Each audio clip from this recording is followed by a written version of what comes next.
Olá, eu sou Haroldo Serávulo Cereza, diretor editorial de Ópera Mundi. Hoje é 19 de fevereiro de 2025 e está começando mais uma edição especial, uma edição do programa 20 Minutos. O assunto de hoje é especial.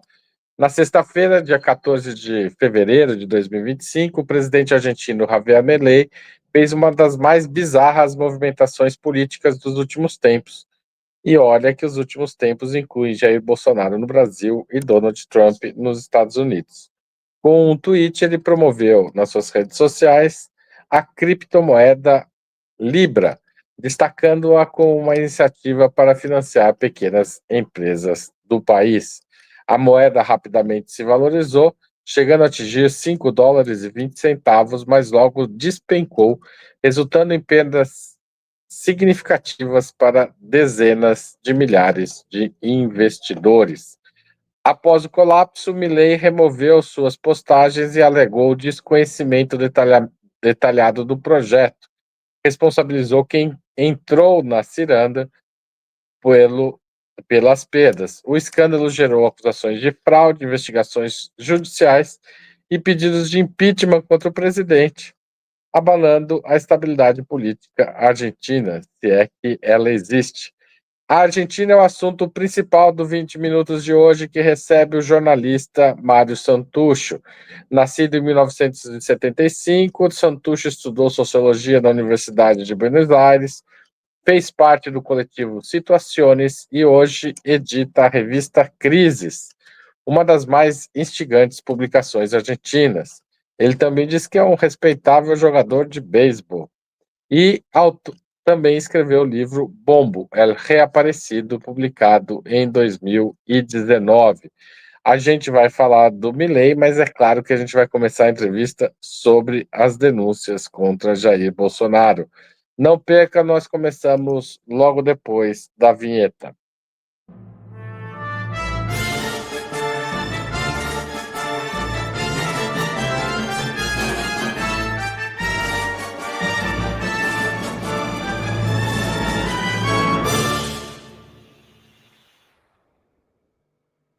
Bom dia, Mário. Obrigado por aceitar nosso convite. Buen día, Haroldo. Muchas gracias a ustedes por la invitación. Un placer. Tá certo. Hoje a conversa vai ser neste portunhol. Você tenta falar português e eu tento falar espanhol quando for possível, tudo bem? Sí, todo bien. Mário, o assunto da nossa conversa é a operação de lançamento da Libra, na qual o presidente da Argentina, o autodeclarado libertário Javier Milei, se envolveu diretamente. O tweet do Milei, como eu disse na abertura, levou uma corrida à moeda, o preço despencou em sequência, causando prejuízos para milhares de apoiadores do próprio Milei que acreditaram na promessa de ganhos rápidos e fáceis. A gente vai falar bastante disso, mas antes eu quero saber como a notícia da denúncia contra Bolsonaro, como articulador dos golpes, das tentativas de golpe de Estado, chegaram aí na Argentina. Tem espaço para vocês falarem da gente ou o Milei tomou todas as manchetes? Haroldo, sí, hoy nos enteramos de esta denuncia que mencionás contra Bolsonaro, pero la verdad es que no ha tenido mucho impacto en Argentina, en la agenda periodística, mediática, porque como venís diciendo, y como bien dijiste en tu introducción al programa, se trata de algo tan bizarro, lo que sucedió a partir del viernes y lo que viene sucediendo, porque tiene todos los días tiene como una actualización de este affair, que es bastante, bueno, acá se conoce como criptobardo. Bardo acá significa algo similar, pero dicho más popularmente como si fuera CryptoGate, pero en realidad le llamamos criptobardo, porque, bueno, no solo que es muy llamativo y nos llama la atención y da para muchos memes y da para mucha tela para cortar y reírse y indignarse y enojarse, sino también se ha convertido en una crisis política importante en Argentina, todavía solapada, todavía sin que quede muy claro cómo se va a desenvolver, y por eso mismo estamos todos pendientes de cuáles son las próximas noticias, los próximos acontecimientos. Sin embargo, la noticia de la acusación contra Bolsonaro tiene bastante que ver, y sería importante, de alguna manera, también leerla desde Argentina en paralelo a lo que está sucediendo con el gobierno de Milei. Acá sí se siguió con mucha atención y con mucho interés toda la saga judicial del año pasado en torno a las acusaciones también en el proceso por el golpe, por el intento de golpe, pero muy relacionados con las discusiones con Elon Musk, con X, con las plataformas, con los requerimientos judiciales que no fueron respondidos. Acá fue muy importante, fue muy seguido eso, precisamente porque tenía que ver con esa especie de preeminencia, esa fuerza tremenda que tiene la ultraderecha en las redes sociales y el modo en que utiliza las plataformas. Todo el mundo cripto es uno de esos universos para sus propios propósitos, ¿no? Ya sea para atacar a sus opositores, como acá sucedió durante el año pasado, con lo que llamamos, tomando un poco el término de allá de Brasil, las milicias digitales, ya sea Sí. en este caso, con lo que se presume puede ser una maniobra para conseguir el financiamiento necesario para las elecciones de este año en Argentina. Ou seja, pode ser que tenha sido só descuido, tenha sido um golpe mesmo, esse do Milei, um golpe financeiro contra as pessoas. Sí, sí. Una estafa, como se dice acá, una estafa. Estafa é golpe, é isso? Sí, sí. Para esse tipo de situação. Cuando hicieron la placa de difusión de esta entrevista, decía golpe y me llamó la atención.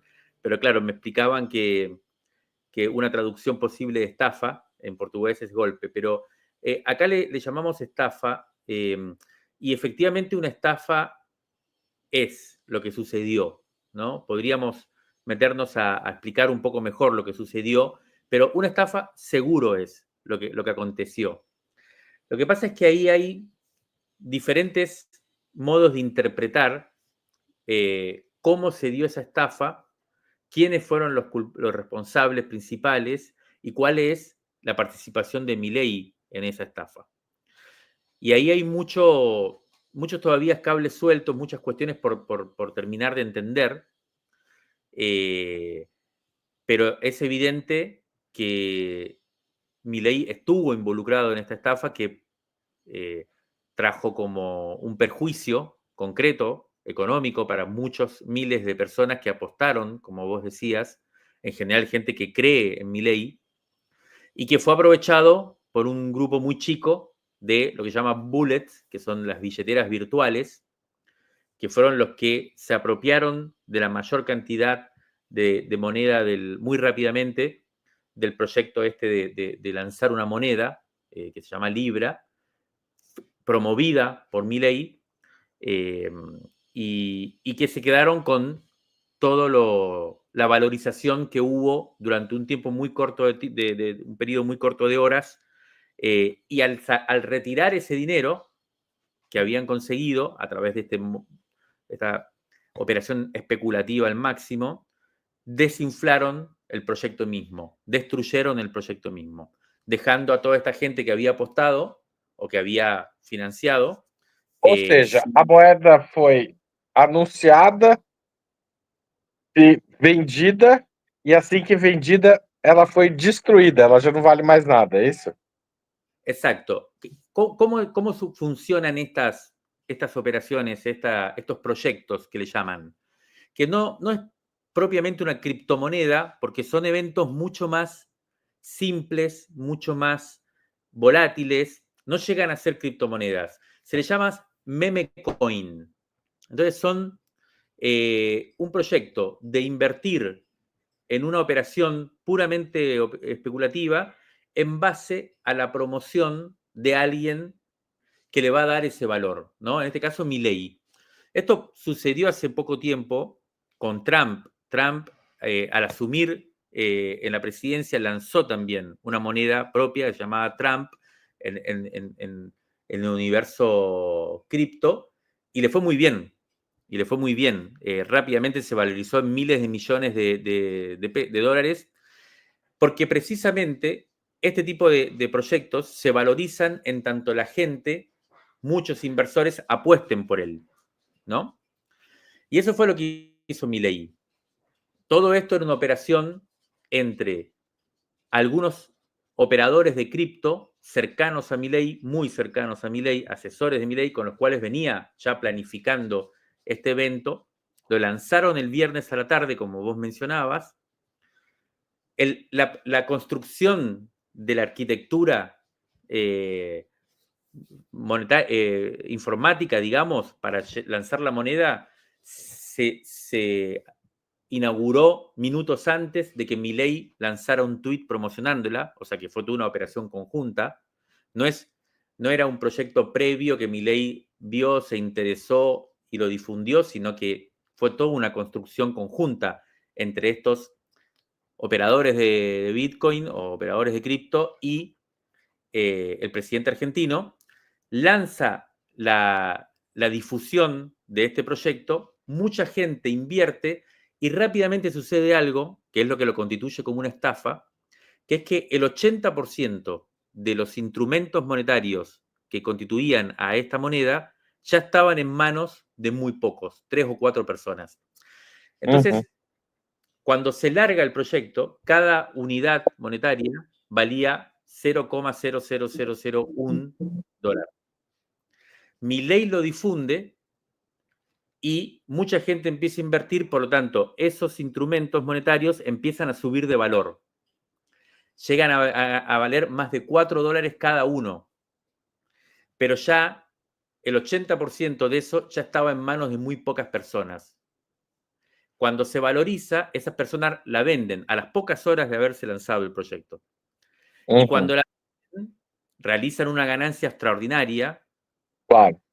pero al mismo tiempo demuestran y evidencian de que esa moneda es un proyecto fallido, es una estafa. Por eso mismo, la moneda misma, el proyecto se destruye y vuelve a bajar la acción o el instrumento de esa moneda a 0 dólar de vuelta. Entonces, fue una valorización inmediata, poca gente ganó mucha plata e depois se destruyó.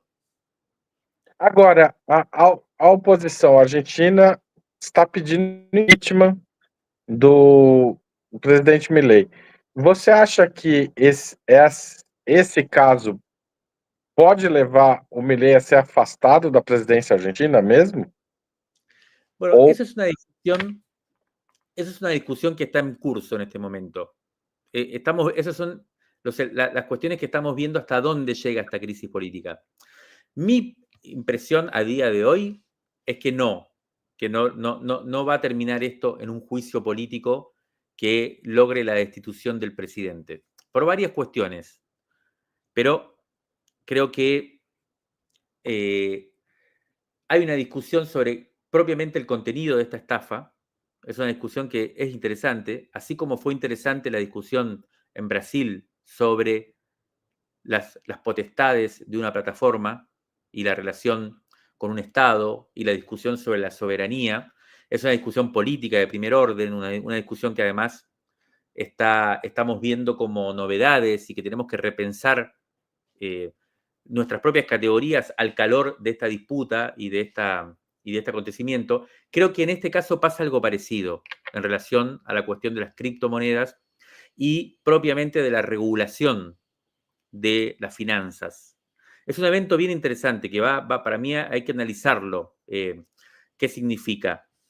Hay algunas cuestiones, algunos materiales que están circulando a partir de este affair que vale la pena, la verdad, mirar.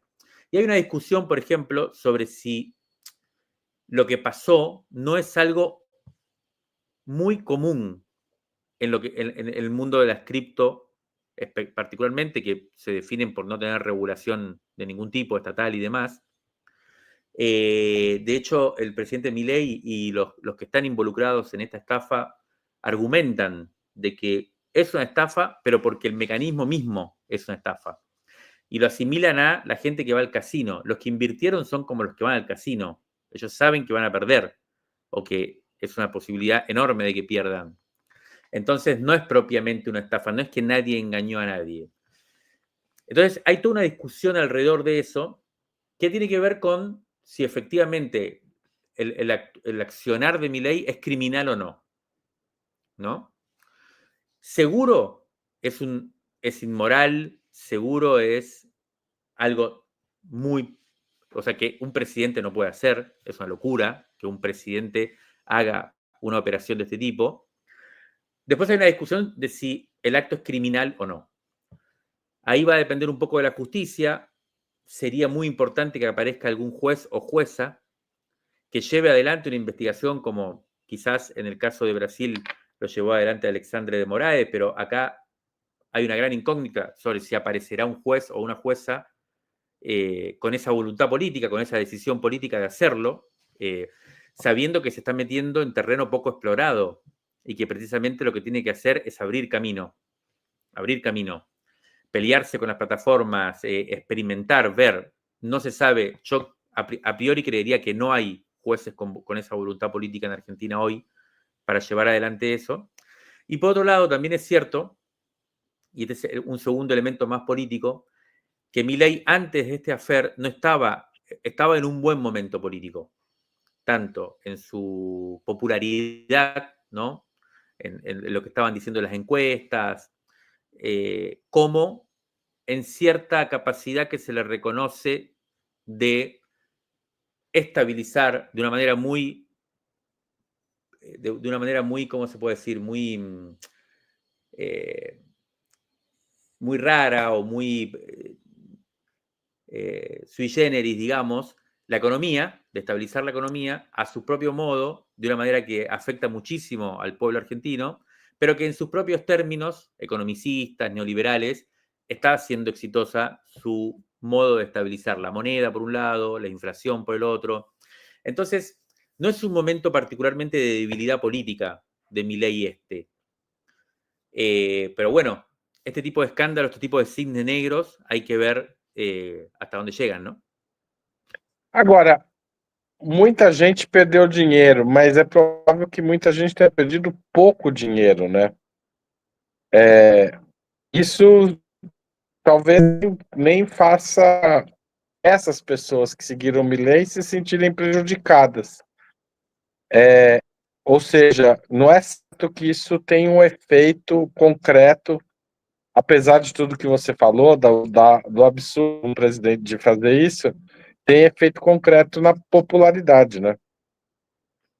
Sí, sí, es una muy buena pregunta esa, Haroldo, por eso hay diferentes capas de la cuestión, ¿no? Una es la consecuencia inmediata, ¿no? De una crisis política inmediata, una destitución presidencial. Esa es una pregunta abierta. A mí, si me preguntaras hoy a nivel como de analista, yo te diría, no creo que derive en una destitución. ¿Cuál es el alcance? ¿Cuál va a ser la dimensión? ¿Cuál va a ser la profundidad de esta crisis política? Ahí ya empiezan a haber otros elementos para analizar. Y que tienen que ver con esto que vos acabas de decir. Primero, la mayoría de los afectados no son argentinos. La mayoría de los que invirtieron son o de Estados Unidos o de otros países. Entre otras cosas porque el instrumento, como duró tan poco, precisaba de una operatoria bastante compleja. O sea, eran gente que estaban bastante interiorizados con el cripto. No eran personas comunes, eran gente que estaba en ese universo. Y esto es un elemento también para tener en cuenta, porque si bien quizás, yo antes decía, hay que ver si la justicia argentina avanza, pero hay que ver también si esa gente que estuvo afectada y que son, por ejemplo, norteamericanos, no inician acciones legales también en Estados Unidos. Entre otras cosas, los asesores que generaron la infraestructura para este proyecto son norteamericanos también, son empresas norteamericanas, muy cercanas a Trump, son los mismos que hicieron la memecoin esta que te decía de Trump. O sea, es un mismo equipo de trabajo o una misma universo de gente. Entonces, ahí hay que ver qué efecto tiene eso por ese lado. Y después, más allá de los inversores que se vieron estafados, que también hay argentinos, no sé cuántos son, no sé si es masivo, pero hay, más allá de los inversores, sí es cierto que todo el universo de gente interesada en lo cripto, en el blockchain, en todo ese universo de gente, de personas, de tecnologías, los emprendedores tecnológicos que pululan en torno a esos universos, sí es una base bastante consistente de la ultraderecha, de los libertarios. En general es un mundo importante, o sea, no en población, pero sí influyente, y que tenía mucha admiración y apostaba mucho políticamente por Milei. Ahí hay una crisis, ahí hay un cortocircuito. Es gente que está enojada, hay gente que ya estaba enojada previamente porque se sentía desplazada, porque los asesores de Milei en estos temas eran precisamente los norteamericanos del ecosistema Trump. Y los propios de acá no estaban siendo muy reconocidos. Y ahora que pasó esto, que fue claramente un fracaso, hay que decir que Milei, a las pocas horas de recomendar este instrumento, se retiró, borró el tweet y dijo que ya no apoyaba el proyecto. O sea que él mismo lo decretó como fracasado. Y eso fue el viernes pasado. Este lunes, o sea, antes de ayer, dio una entrevista, la primera entrevista, la única entrevista que ha dado sobre el tema, y fue un nuevo escándalo.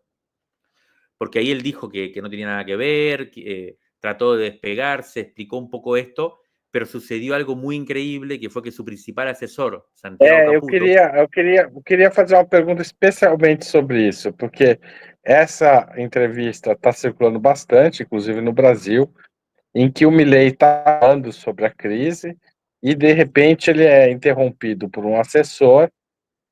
O jornalista aceita aquela interrupção, esse assessor vai, diz algo nos ouvidos do Milei e ele retorna para responder a mesma questão. O jornalista refaz a questão e ele recomeça a responder. O que mudou de uma resposta para outra e qual o impacto disso, não só para o Milei, mas para o jornalista e para a empresa que ele estava representando? Qual é a empresa? Conta essa história completa para a gente, porque aqui chegou um pedaço dela. Es muy impresionante lo que sucedió, Haroldo, porque, como te decía, esto fue todo el evento, el criptobardo, fue a partir como decías, a la tarde del viernes. A la noche del viernes ya todo el mundo sabía que esto había sido una gran estafa impulsada por el presidente y por lo tanto se generó un gran escándalo. Durante todo el fin de semana se estuvo hablando sobre esto, investigando, todo el mundo, y en la Casa Rosada, o sea, en el gobierno argentino, había un silencio total. Nadie diciendo nada, preparando una respuesta posible, y el escándalo acrecentándose. Hasta que el lunes a la noche, o sea, 3 días después de que el escándalo no paraba de crecer, Milei da una entrevista con uno de sus periodistas preferidos, un periodista absolutamente oficialista, totalmente, pero que es un periodista que pasó el año pasado de la cadena de televisión más ultraderechista, más pro Milei, que es La Nación Más, que es el canal de televisión del diario La Nación, que es el diario histórico de la derecha argentina, el diario más prestigioso, conservador, buen diario, pero siempre de derecha y conservador. Había lanzado no hace mucho una cadena televisiva muy de ultraderecha. Fue como el reducto de la ultraderecha. Y este chico, este periodista que tiene 39 años, pasó de ese canal a TN, que es la cadena televisiva de Clarín, que es el medio más grande de la Argentina y que tiene otra genealogía, un medio muy también de derecha, pero que tiene una tradición mucho más popular mucho más,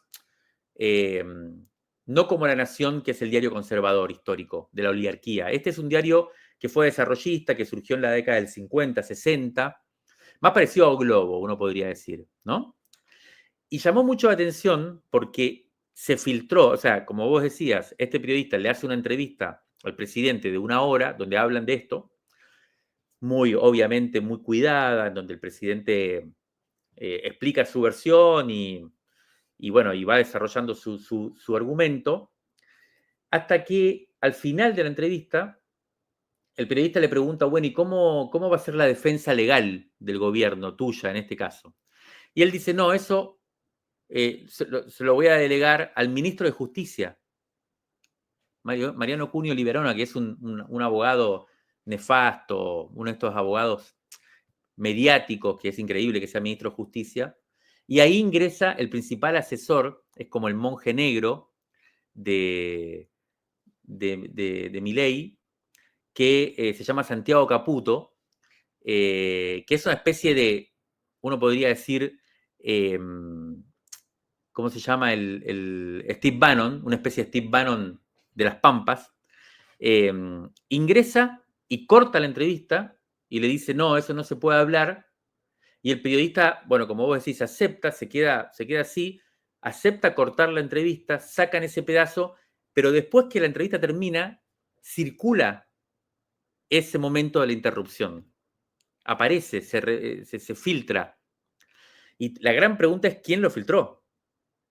Y todo parece indicar que puede haber sido el propio canal de televisión, en una acción bastante temeraria. Escándalo absoluto. Este periodista, bueno, ayer hizo una editorial patética, redoblando la apuesta. Hay un gran escándalo que uno no sabe a dónde va a terminar. Milei se volvió a llamar a silencio.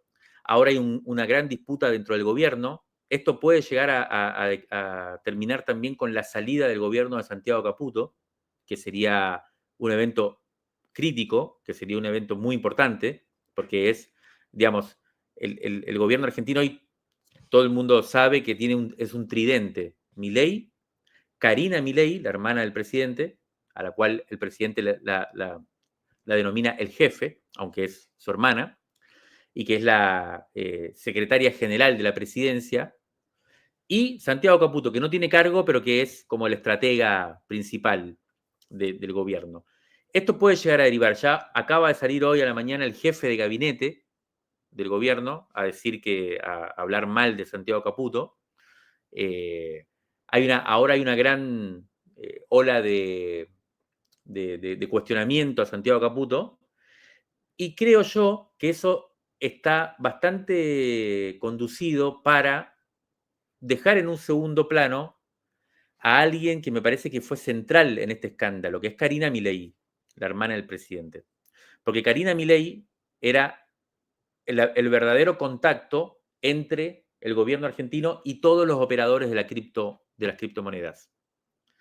Estos personajes, que son básicamente tres, uno argentino, uno de Singapur y un norteamericano, son esos tres personajes, fueron muchas veces a reunirse con Milei, tanto en los viajes de Milei a Estados Unidos como en la Casa Rosada. Han venido a Argentina, hay ingresos de estos personajes a la casa, y cada vez que ingresan a la Casa de Gobierno, lo hacen a través de Karina Milei. Es la que los recibe oficialmente en la Casa de Gobierno. Entonces... Aqui se falou muito da Karina, Mário, durante a campanha, mas depois parou de falar aqui no Brasil. Ela continua participando do governo fortemente envolvida nessa crise, então. Sí, Karina Milei es una figura clave absolutamente, como te digo, el gobierno argentino, la fuerza, incluso el Partido Libertario, la ultraderecha de Argentina tiene tres grandes figuras hoy en el Poder Ejecutivo, todo depende de ellos. El presidente, la hermana del presidente y Santiago Caputo. Entre ellos tres manejan todo, un nivel de centralización impactante, ¿no? Un centralismo democrático absoluto. Y Karina Milei es una figura, pero decisiva. O sea, si Karina Milei tiene una crisis política, o sea, es impactada por la crisis, tiene que salir del gobierno o lo que sea, yo creo que se acaba el gobierno de Milei. Es demasiado importante. Por un lado, anímicamente, subjetivamente, respecto de Milei, que como sabemos, hay muchas versiones y me parece que es bastante obvio, no es una persona absolutamente equilibrada, ¿no? Entonces, Karina Milei es como un sostén emocional fundamental para el presidente. Si ella cae, es impredecible lo que pueda pasar. Pero además, Karina Milei es, como te digo, la secretaria general del gobierno, de la presidencia, cumple un papel institucional bien importante. Y además es la que desde el año pasado está encargada de organizar la fuerza electoral, que no existía previamente. Es la que está encargada de organizar el Partido Libertario, que es el partido que están construyendo, que están juntando las firmas, que están consiguiendo los avales para presentar la lista electoral propia, porque este año su proyecto es discutirle, combatir al macrismo, ¿no? Y por supuesto al peronismo. Pero ellos están desarrollando toda una infraestructura, toda una ingeniería electoral a nivel nacional, distrito por distrito, y todo eso lo está llevando adelante Karina Milei. Y una de las hipótesis más fuertes que hay, sobre todo cuál es el sentido político de esta estafa, es que esa era una de las vías que tenía Milei, Karina y Javier para financiar su proyecto, su aparato político y su próxima campaña electoral. De esta manera. Entonces, por eso es un affair, es un escándalo bastante importante, en el cual hay muchas hipótesis por ahora, hay que ver qué se va concretando y cómo se va demostrando esto. Mário, a economia argentina de boas manchetes no Brasil. Os periodistas das grandes, os jornalistas da grande mídia têm destacado muito a queda da inflação. Por outro lado, havia uma certa expectativa de que as medidas radicais do Milei enfraquecessem ele politicamente. Isso não aconteceu ainda. Você acha que virá a acontecer? No te entendí del todo, porque se cortaba por momentos, Haroldo, pero creo que me estabas preguntando sobre si el programa de gobierno mismo de Milei le estaba afectando su popularidad, ¿no? Yo creo que no. Creo que de hecho por eso te decía antes que él llega a esta crisis en un buen momento político. Por varias cosas, pero creo que esta especie de estabilización neoliberal de la economía, que se basa básicamente en el control de la inflación, que sigue siendo altísima, pero comparado con los niveles que había dejado el gobierno anterior, le permiten presentar ese nivel de inflación, que es entre el 2 y el 3% mensual, le permite presentarlo como un logro, como una conquista. Y efectivamente eso tiene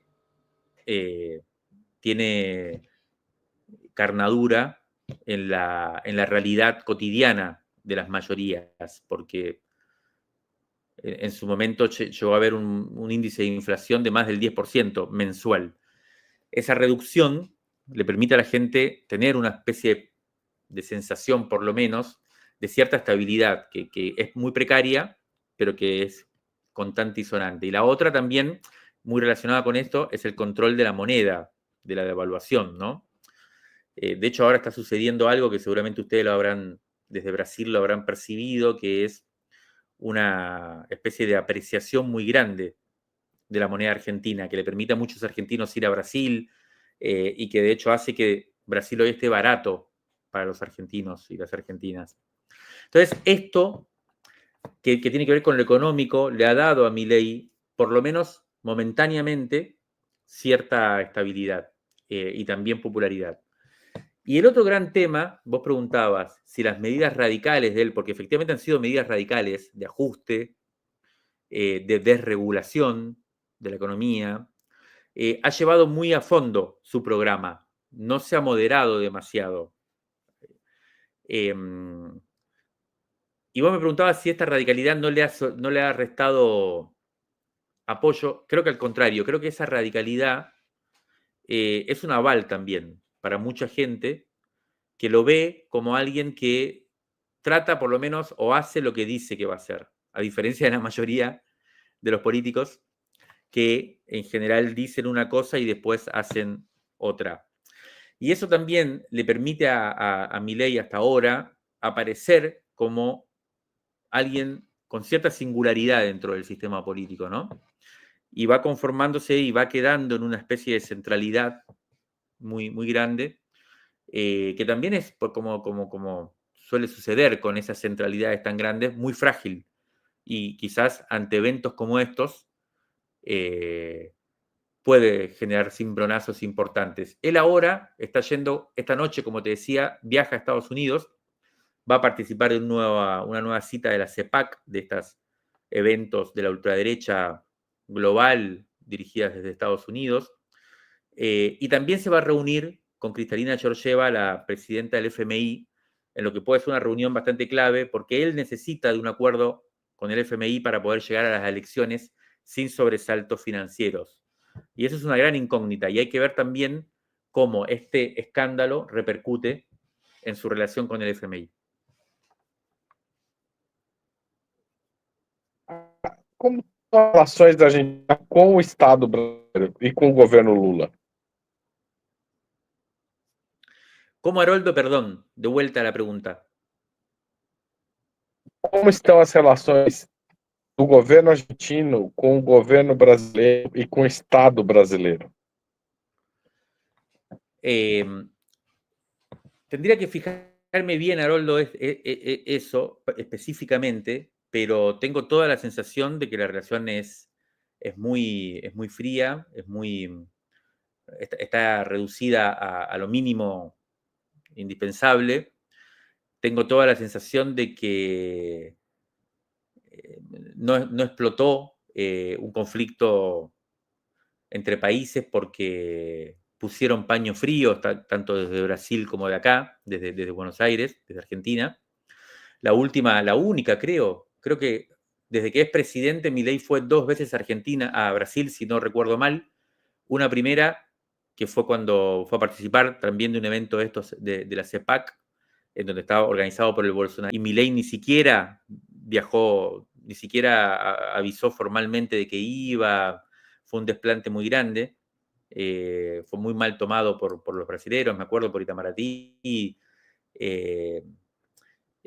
Esa fue la primera visita y después sí tuvo una segunda visita en el marco del G20, en donde Milei se moderó bastante respecto de otras apariciones internacionales, ¿no? Yo pude averiguar que tuvo igual unas actitudes, por supuesto, poco colaborativas, sobre todo en el marco de las discusiones más regionales, pero no hizo el típico show que suele hacer, ni se radicalizó demasiado en el discurso. De hecho, buena parte de la crónica de ese evento fue un poco, como se dice acá, joderlo, ¿no? Criticarlo por moderarse y por ser al final un león herbívoro, digamos, en este tema. Pero igual las relaciones que potencialmente tienen una virtualidad enorme, una potencialidad enorme, están en su mínima nivel de expresión, ¿no? Uno de los primeros actos de la presidencia de Milei fue salir de los BRICS, por ejemplo, abandonar los BRICS, que había sido invitado durante la anterior presidencia. Y bueno, y en cada conflicto internacional, por lo general, Argentina y Brasil están teniendo posiciones radicalmente opuestas, tanto con el conflicto en Palestina como con la cuestión climática. Y claramente Milei está apostando a ser el principal aliado de Estados Unidos en la región. Y para eso juega a ser un opositor a Brasil, un opositor a Colombia, un opositor a México, un contradictor, ¿no? Para ser el mejor alumno de Trump en la región. Me parece que es un gran. Eso es una de las peores consecuencias de esta presidencia de Milei también, ¿no? Agora, a pobreza aumentou muito na Argentina no período Milei. Qual é o impacto político disso? Também não porque, enfim, de alguma forma isso foi, digamos, blindado pela situação econômica que a Argentina estava. Sí, ahí hay una discusión que hay que ver cómo se desarrolla, porque la pobreza aumentó enormemente desde que asumió Milei, llegó a estar por encima del 50%, aumentó unos 10 puntos, creo, respecto a la presidencia anterior, pero como es un dato que depende muchísimo de la cuestión macroeconómica y de los índices macroeconómicos, depende de lo que se llama la bolsa, no, la canasta familiar, la canasta, ¿no? El índice de precios por la cual se calcula y el índice de ingresos, hay muchos indicios de que los próximos indicadores, cuando se publiquen los nuevos índices de pobreza, va a haber bajado respecto de ese pico que tuvo a fines del año pasado, ¿no? De todas maneras, la situación social y la situación real de la población es muy, muy mala. Y efectivamente la pobreza, la indigencia, la precariedad han crecido mucho. Y yo creo que eso a mediano plazo va a generar una situación de presión muy grande sobre la legitimidad del gobierno. Pero, como te decía antes, por ahora, en el corto plazo, parecen primar todavía otras variables que hacen que sea más favorables, ¿no? para la presidencia de Milei, para la propia figura de Milei, e incluso hasta este escándalo que se desató el viernes, en general la percepción más difundida entre la mayoría de los analistas e incluso dentro de buena parte del sistema político, era que en las elecciones de este año, que son las elecciones de medio término, donde se elige el Parlamento, básicamente, o la mitad del Parlamento, y se eligen muchos también gobiernos regionales de las provincias y demás, que en esas elecciones podría el oficialismo tener una buena performance, mejorar incluso su elección de hace 2 años, lograr más cantidad de legisladores y bueno, pero hay que ver igual, todo eso falta mucho, de acá a octubre son varios meses que habrá que ver qué sucede, ¿no?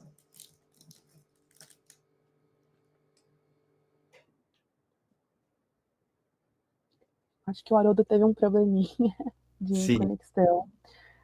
Então eu vou aproveitar aqui para fazer o nosso intervalo comercial e pedir apoio de quem está assistindo o programa, que faça uma assinatura solidária no site do Opera Mundi, operamundi.com.br/apoio. Lá tem várias opções de assinatura para você se tornar um membro do nosso site. Ou então se tornar um membro pagante aqui do canal do YouTube.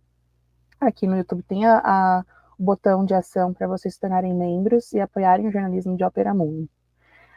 Ou então, para quem está assistindo aqui agora com a gente ao vivo, fazer uma pergunta, um comentário com superchat, super sticker, faça sua contribuição para apoiar o programa de hoje. Para quem está assistindo esse programa gravado, pode fazer o Valeu Demais. Ou então faça um Pix.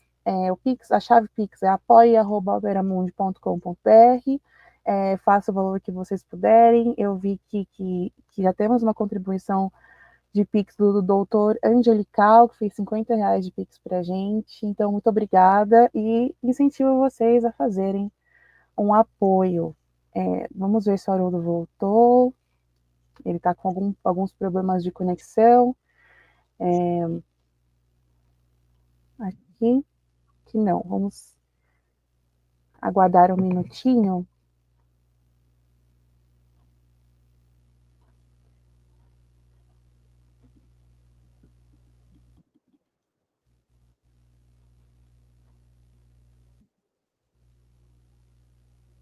Pessoal, a Fernanda, a Haroldo tá de volta aqui. Escalei. Oi. Desculpa, gente. Fui tentar consertar aqui, mas demorei. Obrigado, Fernanda, por ter vindo aí me cobrir se desse errado. Mas a Fernanda está enlouquecida também com a cobertura do Bolsonaro, né? Então não está muito fácil, gente, hoje. Eu quero agradecer demais a todo mundo que está assistindo e a paciência do Mário com os problemas de internet hoje. Nós vamos precisar trabalhar. Achei que hoje já está resolvido, não teu.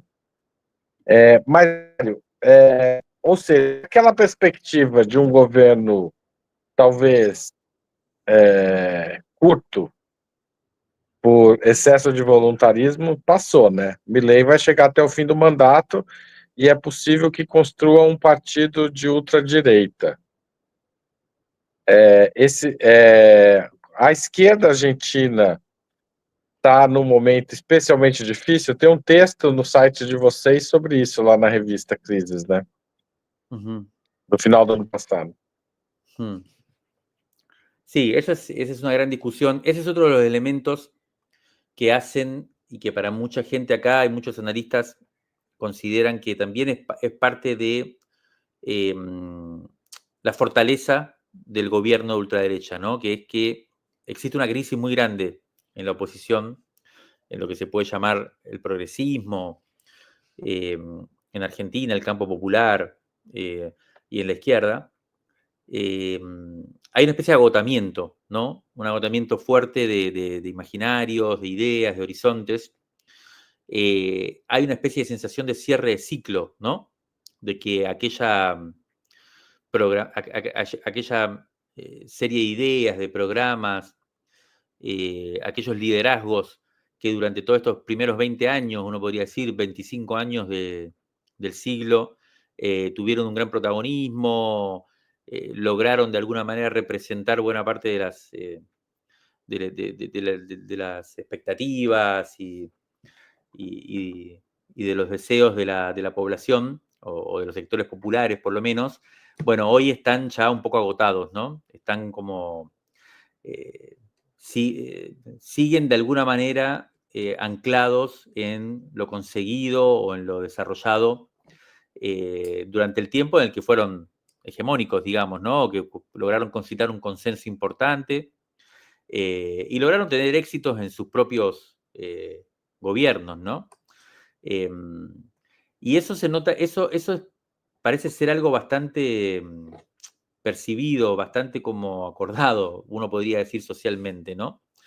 Y entonces eso le da fortaleza a una fuerza política como la ultraderecha que emerge como una novedad, que emerge con elementos de ruptura, hablando un lenguaje bien distinto al que se venía hablando ahora, en esta especie de como sucede cuando se van cerrando los ciclos, ¿no? Yo recuerdo que a finales del siglo XX pasaba lo mismo, de repente la izquierda y la derecha, el progresismo y los conservadores en general tendían a ser un partido medio de Estado, de tener programas parecidos, de tener, y que incluso una de las posibilidades es que terminen aliándose con contra esto que surge de nuevo. Un poco en Brasil pasó eso, ¿no? Los partidos de centro derecha y popular o de izquierda, que hasta fines del siglo XX se peleaban entre ellos o se polarizaban, de repente aparecen acordando contra un sujeto nuevo que desordena o reorganiza el sistema político. Eso es un poco lo que está pasando acá.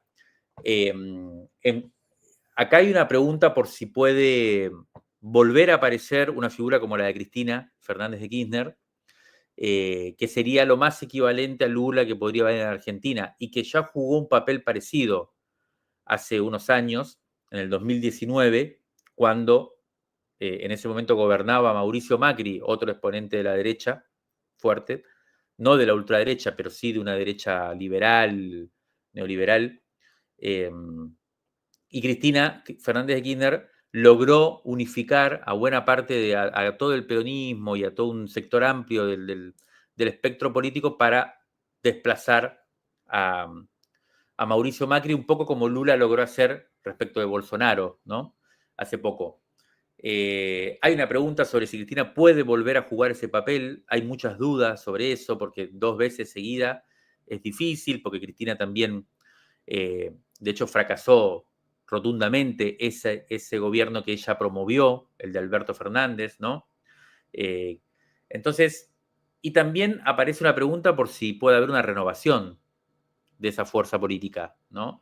Y eso gira en torno a un personaje que tiene un rol institucional muy importante en Argentina, es el actual gobernador de la provincia de Buenos Aires, la provincia más grande del país, que es Axel Kicillof, ex ministro de Economía precisamente del gobierno de Cristina Fernández de Kirchner, una persona que creció y que se constituyó como un dirigente político bajo el ala de Cristina Fernández de Kirchner, pero que hoy estaría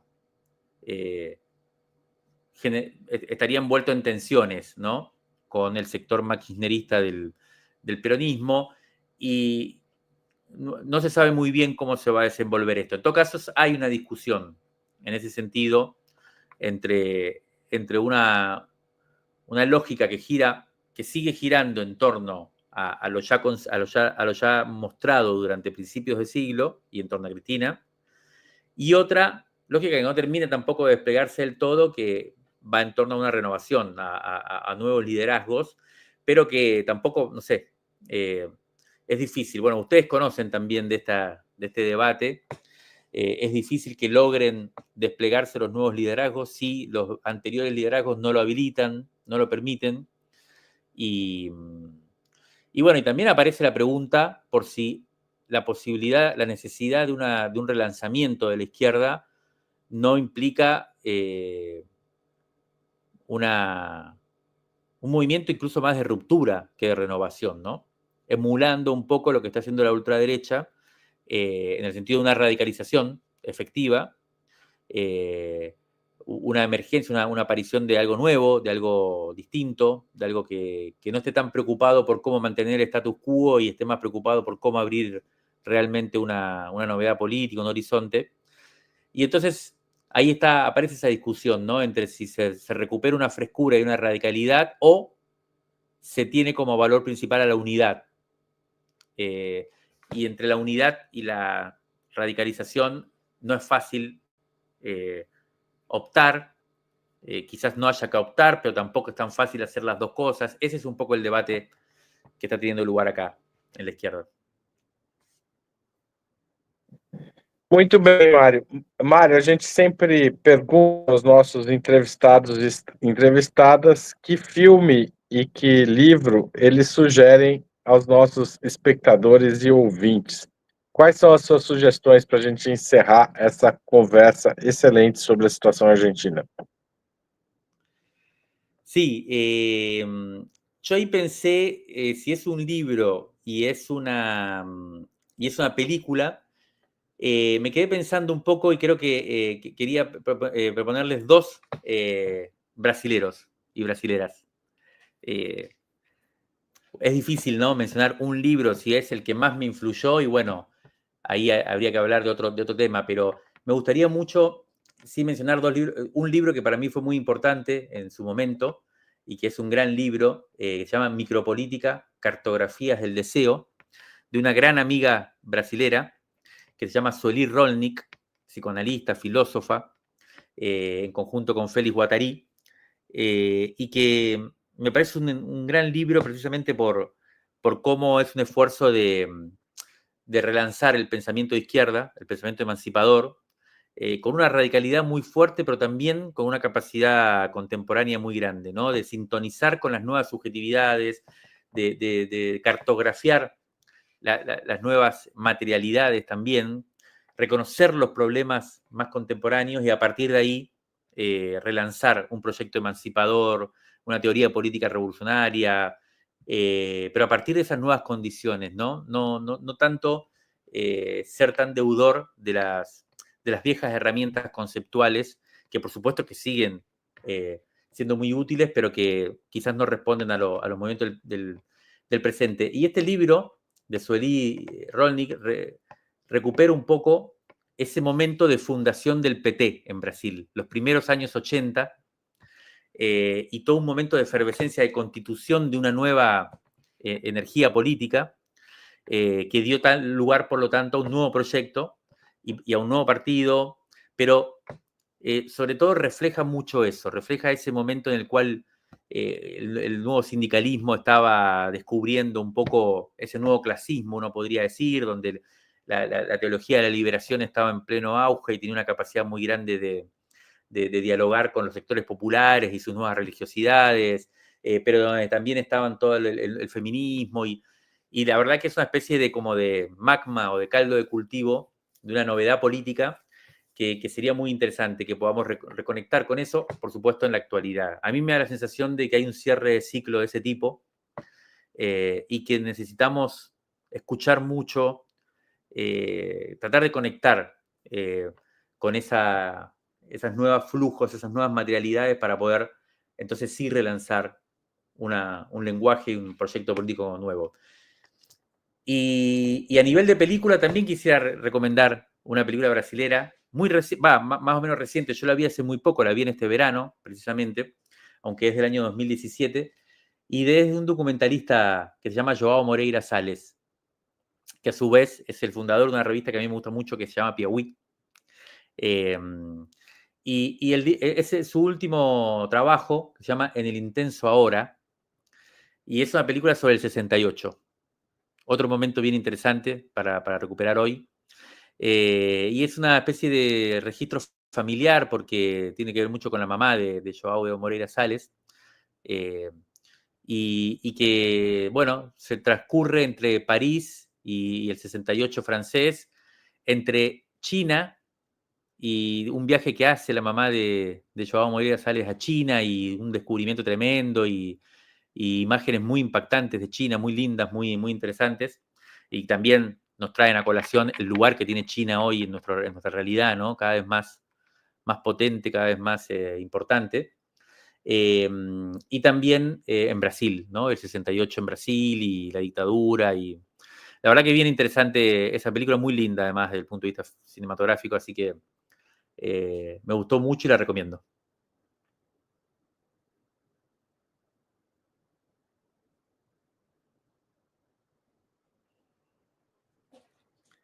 Está silenciado, me parece, Haroldo. Aí está. A gente está chegando ao fim. Eu estou mais uma vez travado. O celular hiperaqueceu. Mas eu queria agradecer, Mário, demais a sua participação aqui. Volte sempre. Espero recebê-lo melhor da próxima vez. Um grande abraço. Obrigado, Natália, Fernanda, que me ajudaram. E até mais. Muchas gracias, Haroldo. Hasta luego.